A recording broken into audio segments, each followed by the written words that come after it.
So let's start off with what's most talked about this device, which is that display. You've got a 5.5 inch screen and it's a quad HD resolution, so that's 2560 by 1440 pixels.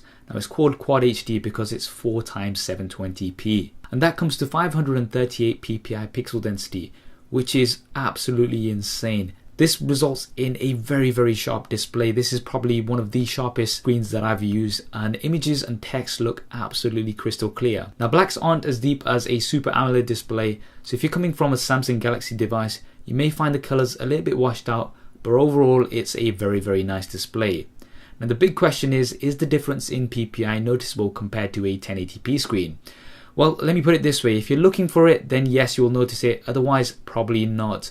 I mean, if you are going to be coming onto this device just for that resolution, then I don't think that's a good idea, because compared to a 1080p display of this screen size, you're not massively going to notice a difference, although there is a difference there. Now moving on to the size, design and build, even though this device has a 5.5 inch screen, it doesn't actually feel too big. LG have done a great job in making this one of the most compact devices in this sort of screen size. The device only weighs 149 grams, and that's because it does have a plastic build. However, it's got metallic skin which looks very nice. I mean, realistically speaking, if you didn't know this device was built in plastic, you'd probably think it's a metal device. It looks very slick, and everyone that I've shown the device to has really liked it. Now in terms of performance, you've got a quad-core 2.5 GHz Qualcomm Snapdragon 801 processor with the Adreno 330 GPU, and this device is available in either the 2GB or 3GB RAM versions. Now I did think that the resolution will affect on-screen performance, but it did really well. I mean, in terms of benchmarks, this didn't score as high as some of the other competitive devices out there which have similar internals, such as the Samsung Galaxy S5, and that does partly come down to that extra resolution, which it does have to work a little bit more harder for.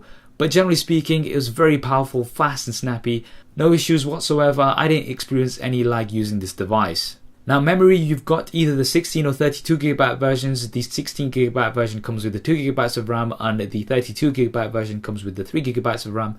I've got the 16GB version here, but storage isn't really a problem because you've got a micro SD card slot, so you can expand this device up to 128GB via a micro SD card. Now cameras, you've got a 13 megapixel rear facing camera which has optical image stabilization, which is a key thing here. Not many devices are offering this. You've got laser autofocus, which is something new, and you've got a dual LED flash. In terms of the interface, they've left it very simple. There's not a huge deal of toggles or anything.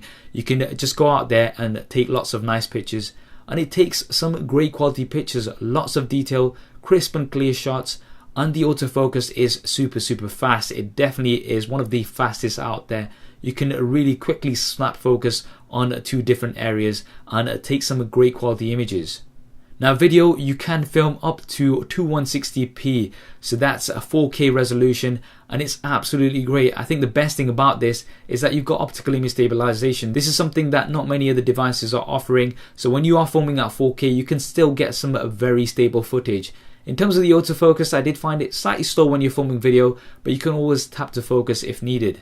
I would say overall at 4K, this is probably one of the best smartphone cameras out there. Now in terms of the front-facing camera, you've got a 2.1 megapixel front-facing camera capable of filming 1080p HD. Now this once again is pretty good. It's going to be fine for your selfies and video conferencing. And one of the key things here, which is quite nice and something unique, is using your hand gesture to set a timer for the front-facing camera. You simply hold out your hand and then clench your fist, and then it's going to set off a timer to take a picture. This is great because you're not going to have that camera shake when you initially press that button, especially for a device of this size. Now the operating system, you've got Android KitKat 4.4.2 on here, but it does come with LG's Optimus UI on top. Now I personally don't find this too bad. I think it's pretty nice. It's clean, and it reminds me a little bit of TouchWiz at times. For example, the notification toggles along the top, which you can customize.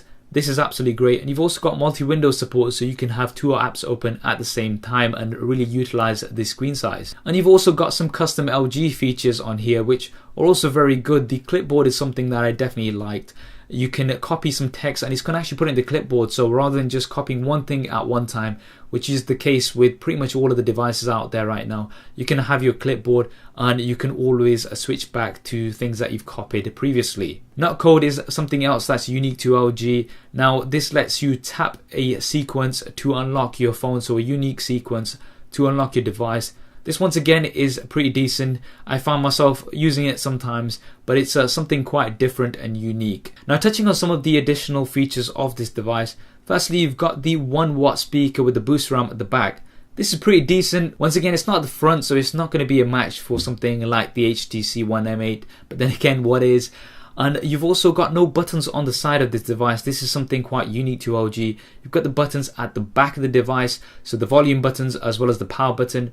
Now, this does take some time getting used to, but I found myself double tapping the front of the screen, which also wakes and sleeps the screen rather than having to pick up the device each time. This was especially the case when I just had the device laying on the table and I just wanted to see what sort of notifications and things that I've got rather than having to pick it up each time. Now, you do have a notification LED on the device, which is going to flash in different colors depending on your notifications, but this is quite small. I would have preferred it to be a little bit bigger like some of the other devices. You do have to sort of look for it sometimes. It's not as obvious as it should be, so that's just something to bear in mind. There's also an IR blaster at the top, so this you can use to control your television and things. I've got an LG TV at home and it was just so easy to set up. Literally took a couple of seconds and then I was controlling my television right away, so this is definitely a useful feature. Now, the battery, you've got a 3000 milliamp battery which is removable. Once again, I was expecting this to suffer because of that insane resolution, but overall it was very good. I got up to 5 hours of on-screen time throughout the day, which is pretty good, so if you're a medium to heavy user you still shouldn't have a problem. You can always get an additional battery if that is the case.